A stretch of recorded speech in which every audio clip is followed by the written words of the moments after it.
From American hunters and anglers, this is The Arena, the front line in the war on public lands and wildlife. I'm Aaron Murphy. I'm Brin Merkley. I'm Tawney. And I'm Barrett, Kaiser, and today we've got a good one for you guys. This is a conversation with a fellow public land patriot and badass. Bryan Andrews is turning country music on its head. He's got a massive social media following, and he's using it to speak out and say exactly what needs to be said in America right now. Bryan's song, The Older I Get, got to number 3 on Billboard Country's digital chart back in October. He signed a major record deal with Disruptor Records / Sony Music. He's got 3.5 million viewers on TikTok. He's a lifelong hunter and angler, all-around awesome dude. Bryan, my man, welcome to the arena. Yeah, Hey, what's up, Woo-hoo! y'all? Welcome, Bryan. Thanks for having me. Appreciate it. Stoked that you joined us today. Yeah, thanks for having Bryan, me. thanks for taking the time. I'm going to be a big time fanboy on this podcast. I love what you're doing. I followed your Instagram and immediately just became enamored with the way that you're using your voice and your art at a critical moment in history. Before we get into some of those topics, let's talk just real briefly about your connection to hunting and fishing and what made you think you might want to come talk to the four of us idiots. Yeah, man, I think it's just awesome. Like I said, I never pass up a chance to talk shit on this administration because they are a detriment to everything that I hold dear. So, but I mean, it affects everything. That's what I want people to understand. Is like, I'm not talking this shit just because it affects people who, you know, normally we wouldn't even think about the perspective of. It's affecting everybody in rural areas, in urban areas, in wildlife. You know, it's everything. So you may not do politics, but politics about to do you, my man. That's right. That's exactly right. So when did you shoot your first whitetail buck down there in Missouri? Yeah, when I was about 10 years old, I wasn't even with my old man. I was with one of my dad's buddies, and he's a great guy. His name's Keith Finlayson, but we was hunting out there, and it was a little 6-point. I'll never forget it. It was the first deer I ever shot, and then been hunting ever since. And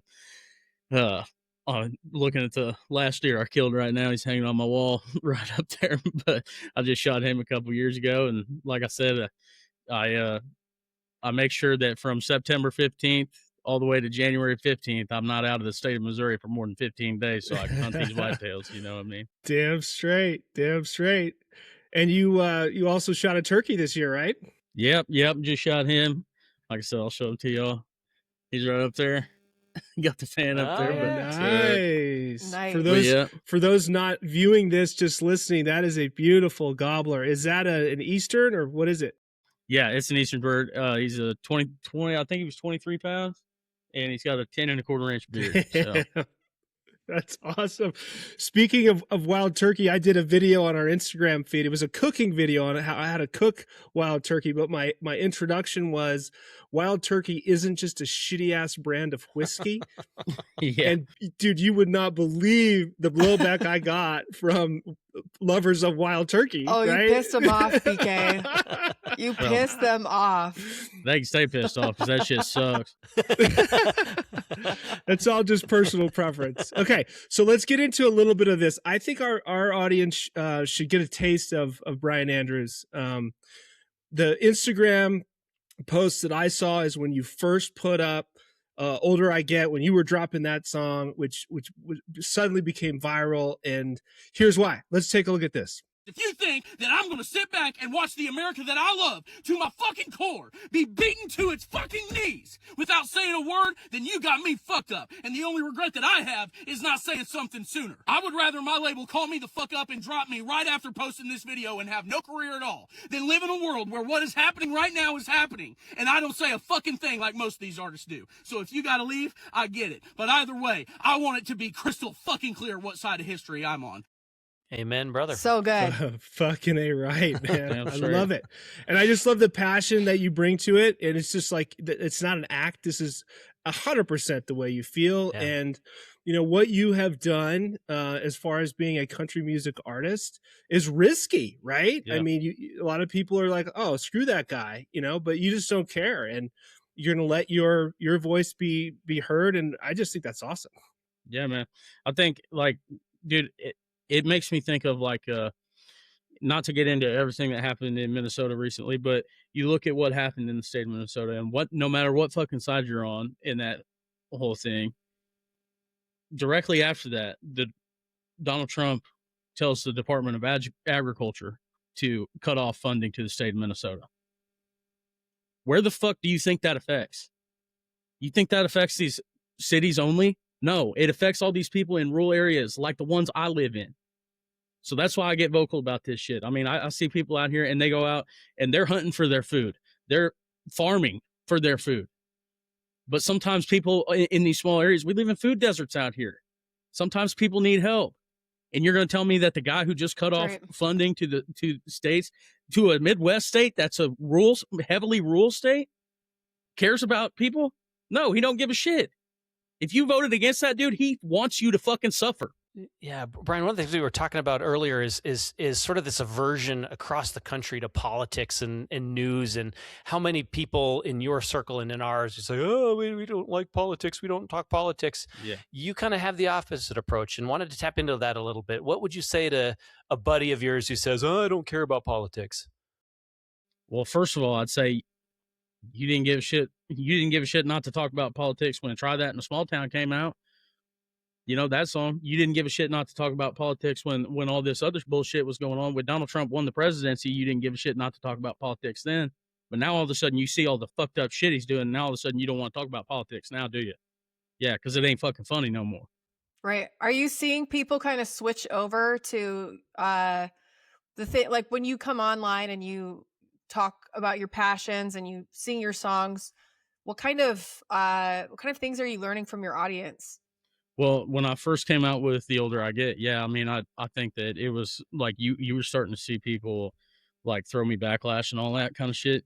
I'm about to put out another song that I've been promoting for 2-3 days now, or, you know, the last week or whatever, and just did a podcast or an interview with Rolling Stone talking about all this shit. Is that Are We Great Yet? Yeah. Yeah. Awesome. Can't wait for it, man. Cannot wait for it. You know, and the way Bryan deals with all the hate, like for those of you who are on social media or ever put yourself out on social media, there's a lot of dicks out there. And it's a whole other podcast for a whole other time, why people can hide behind their phones and say things that they'll never say to your face. But the way Bryan handles it is awesome. One of the comments I saw, someone was like, well, he ain't country, he wears Jordans. And Bryan writes back, yeah, because that's why they're camo, bitch. Yeah. Even my J's are camo. They are too. And do you find like a lot of these people who are commenting, like I'll go to their page and they have one picture up. They don't even have a picture up half the time. It's like bots. Yeah. Yes. Yeah. So it's like they seem like there's more of a stronger opinion online than there really is, and it's who is funding this? That's what I'm saying, dude. They went into Oracle's headquarters and found a whole room full of servers that were deploying like over like 40 million bots to TikTok, right-wing bots. You're telling me that an administration that thinks they're doing so hot and shit like that needs to deploy bots? Yeah, fuck all. Right. So let's get into some of the issues that we really focus on here at American Hunters. You know, Bryan, we started this organization not just as a hunting and fishing advocacy group, but rather, you know, an organization that wants to push back and fight against bad policies that impact our public lands, our public wildlife, our public waters. And we are seeing this massive shift to where this administration and members in Congress look at America's land and wildlife as, you know, as a balance sheet, right? And for ways to make their rich friends richer. And you're seeing it in places like, you know, Alaska, the boundary waters in Minnesota, all of the federal lands across the country, national parks, wildlife refuges. It goes on and on and on. You know, what do you have to say about the state of play, you know, and hearing all the things that are going on, which are basically attacks on, you know, hunting, fishing, our outdoor legacy in America? Yeah, I mean, you think about all the like specific things like data centers and stuff like that they're building all across these places. How much water do you think those places take? A fuck ton. Where do you think they're going to get it from? Mm-hmm. Rivers and lakes that have been historically unfucking touched. Yep. You know what I'm saying? So I mean, you look at things like that. I just seen the thing that said Donald Trump. We were talking about it last night. Donald Trump signed over what 10,000 acres, or I don't even know how many acres, but a bunch of fucking land in Alaska. Just sold it for basically nothing. Absolutely. Yep. And they just gave Elon Musk a national wildlife refuge, prime hunting ground down in Texas. Just gave it to him. Yep, for Launchpad for SpaceX. And speaking of Elon Musk, by the way, one of the things I wanted to mention is your state, Missouri, is home to Truman Lake, Bryan, which was administered by the Army Corps of Engineers. And a lot of people don't think when they go fishing on a river, on a reservoir, they don't really think about Elon Musk. Well, Elon Musk and Doge, they wiped out so much of the Army Corps that Truman Lake suffered closures and restrictions and staffing shortages. So again, if you live for the weekend where you live and you put a worm on a hook and that's how you spend a Saturday, Elon Musk screwed you over too. Yeah, right. Exactly. Yeah. Exactly. That's what I'm saying. Like, and where are your buddies like that? Yeah, that fucking hunting fish and shit like that. That's what I'm saying. Dude, it ain't no different than when Mike Lee's bitch ass was trying to fucking sell off all that fucking millions of acres in the big beautiful bill, dude. I've seen all these people come out and be like, oh yeah, Trump 2024 and rock that shit, buy a fucking hat and a t-shirt and all that bullshit. But then when that motherfucker was trying to sell all that public land, they was like, oh, the federal government's coming for our land. Who the fuck you think put them there? You gave them the fucking power to do that, dog. Preach. Yep. Preach. Exactly. But here's the thing.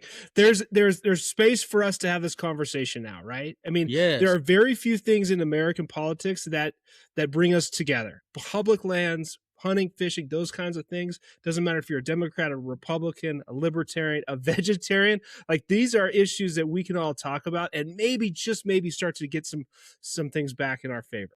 Yes, man. That's the thing. That's what I'm talking about. Yeah, I was just going to say, I mean, I think that idea, this is what you voted for sure, but I don't think they voted for this.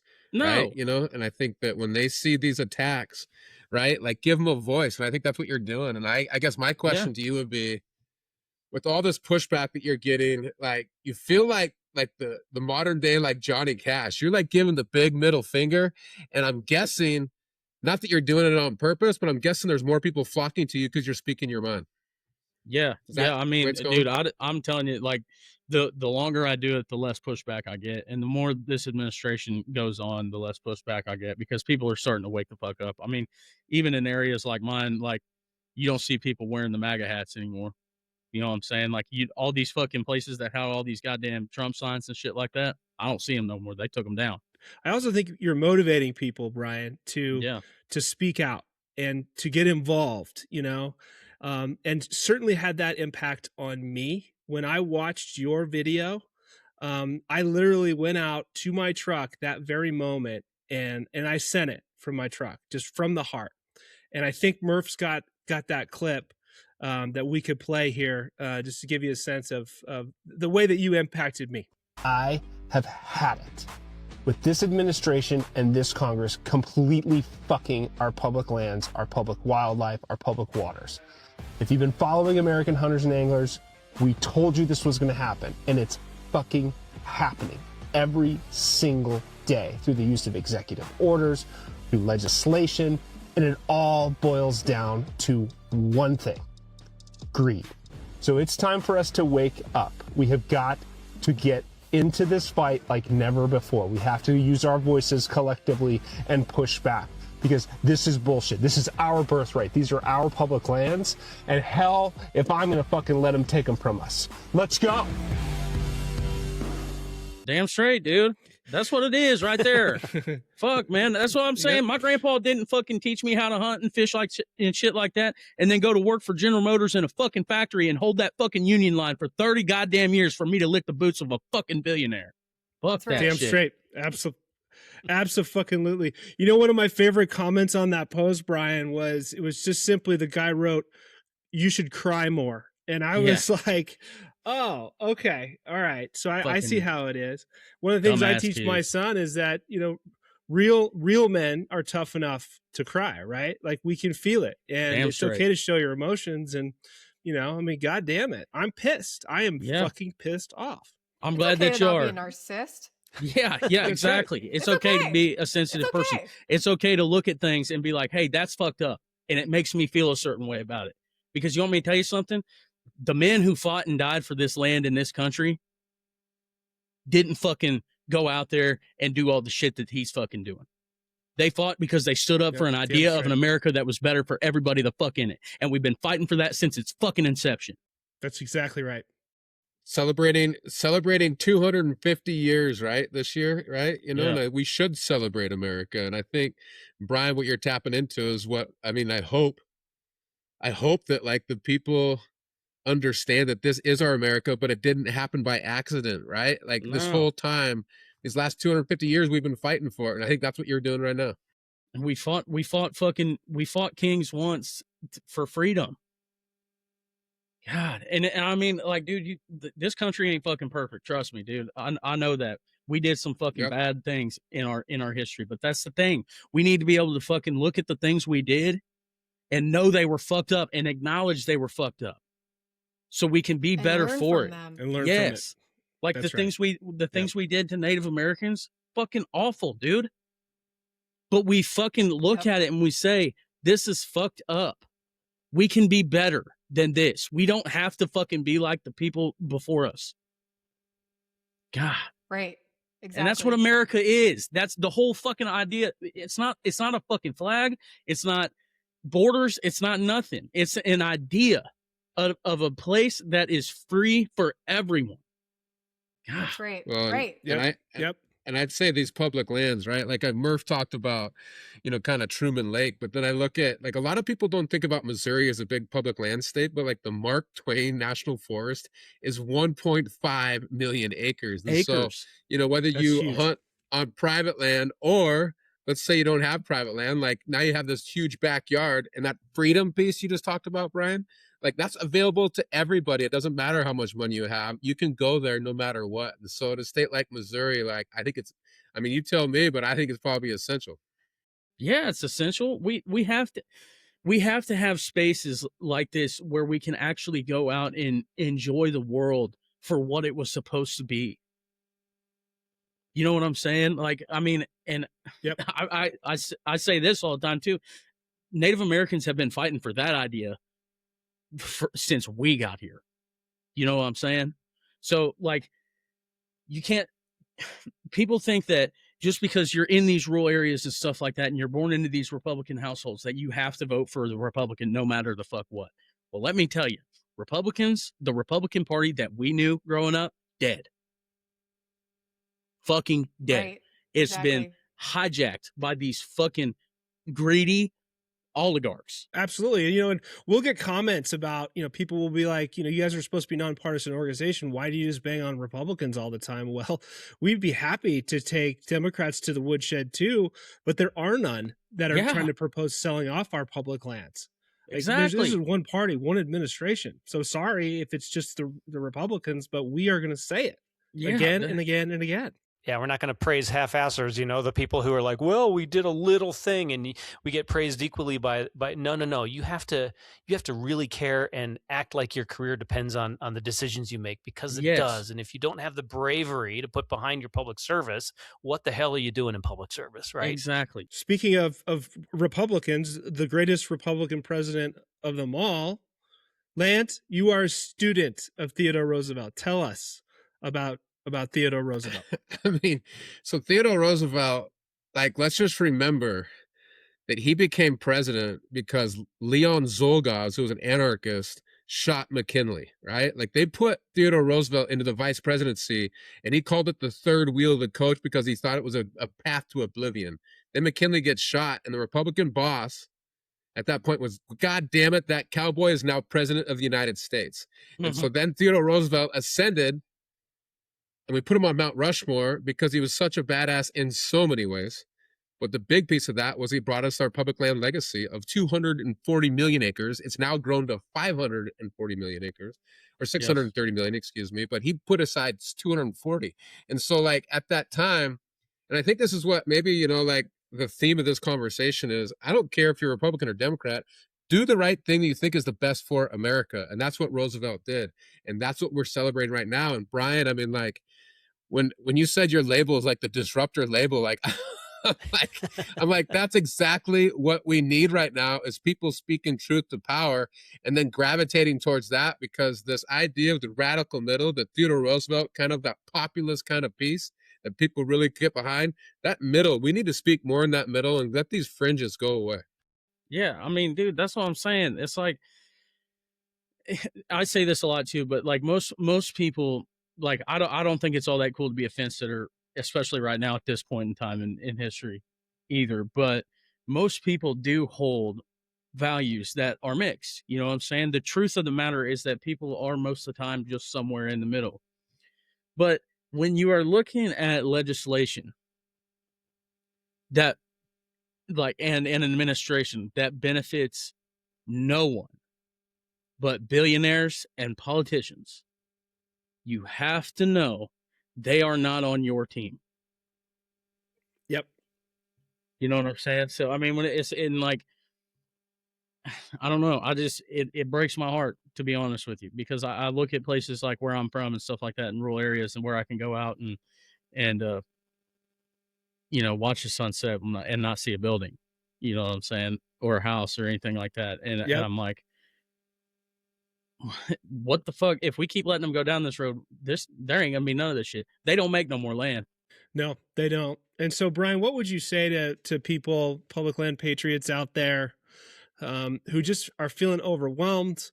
They feel beat down. It's like bad, bad, bad all the time. And that their voice doesn't matter. Right. Even people who are like, I have 2,000 followers on Instagram. Nobody cares. Yeah. I'd look at them and I'd say that humanity's begging you to speak up. I'd say that there's going to be a long, long red line drawn straight down the middle of history.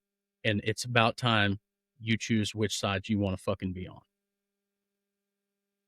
Amen. Amen. Well, I'd say not everybody's as talented as you, Brian, right? Like, everybody is as lyrical or is just like pounding the table. Like, what else can people do? Yeah, I think it's going out and like, dude, even in your own friend circles, like when somebody says some out of pocket shit or something like that, and it's like, dude, well, here's why I think you're wrong. Just offer a different perspective. You're never going to change somebody's mind in one conversation, but if you have 7 or 8 and they start to agree with you, then they'll start to be like, yeah, I don't really agree with that shit. You know what I'm saying? Right. Listen, my buddies will never Right. tell me that from my hometown. They'll never tell me that I was right ever. I swear to God, it'll never happen. I can tell you right now that when they go home at night after having a conversation with me or something like that, when we're talking about politics and shit like that, I know they think about it. I know when they read a headline, they're like, or I know when they see somebody get kidnapped outside of a courthouse or something like that, trying to come here the right way, or, see somebody be harassed because they got brown skin, they're going to think about it. One thing Land says often is that you're either at the table or you're on the menu, right, Land? That's right. For us here at AHA, we encourage our followers to go out and find their members of Congress on social media, which is kind of the new town hall meeting. And that's one really effective way to do it, because so many people have gone onto social media that these lawmakers, this administration, they have to pay attention to us. So that's one great way to do it, is just to be active and engaged, and push back. Here at AHA, we don't believe you need to be rich. You don't need to be connected. You don't need to be approved to have a voice, right? Like, and that's true in politics. That's true in music. So what advice would you give somebody who's trying to break through using nothing but their phone and maybe their truck? Maybe they don't even have a truck. Post all day. I mean, post as much content as you possibly can. When you think of an idea or something like that, just write it down or post it right then when you have the idea. I mean, it's as simple as that. Because I mean, I didn't listen. I'll tell this story to people till the day I'm dead. But one day I remember back when I first started doing music and shit like that, and content and social media and stuff like that, I had 3,000 followers on TikTok. And I remember I was at my buddy's house and we were swimming out in the pond and drinking and shit. And I was like, hey, I'm going to go home because I'm going to make some content for the week, because I was still working a job and stuff like that. So I like to do my content on Sundays and things.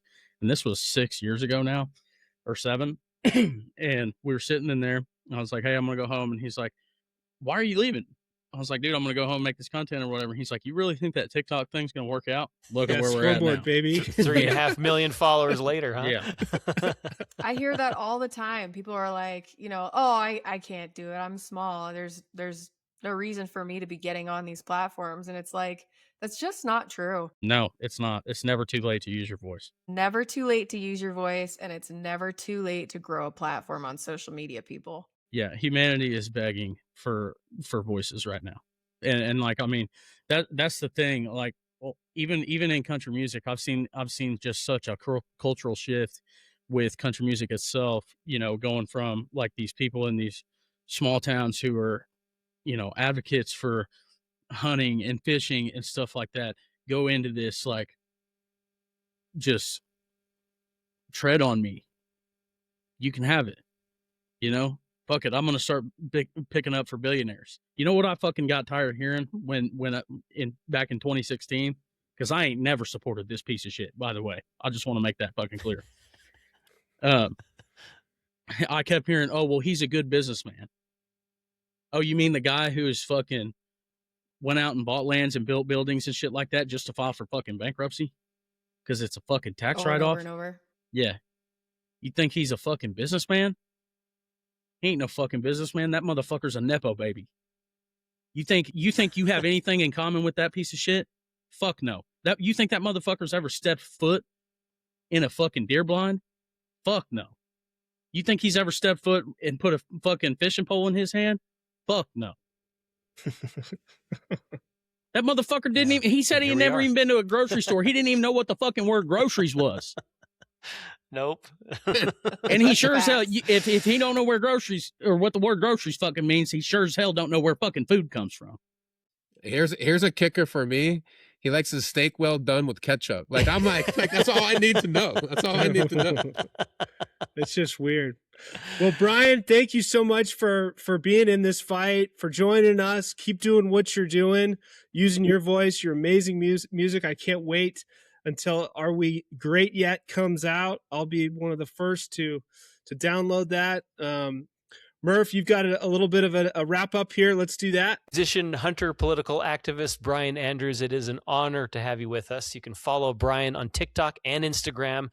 That's Bryan with a Y, Bryan Andrews Music. And while you're at it, follow us at American Hunters Anglers.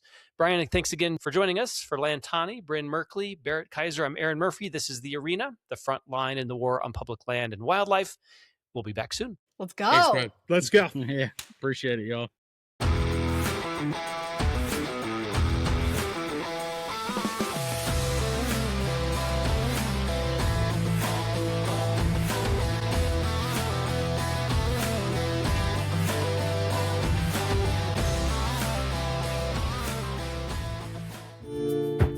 This podcast is brought to you by One Country Project, making sure the voices of the rest of us are heard in Washington. You can learn more about us at onecountryproject.org and follow us on Substack, Facebook, Blue Sky, and YouTube. I'm Heidi Heitkamp. Thanks for listening. Hot Topica.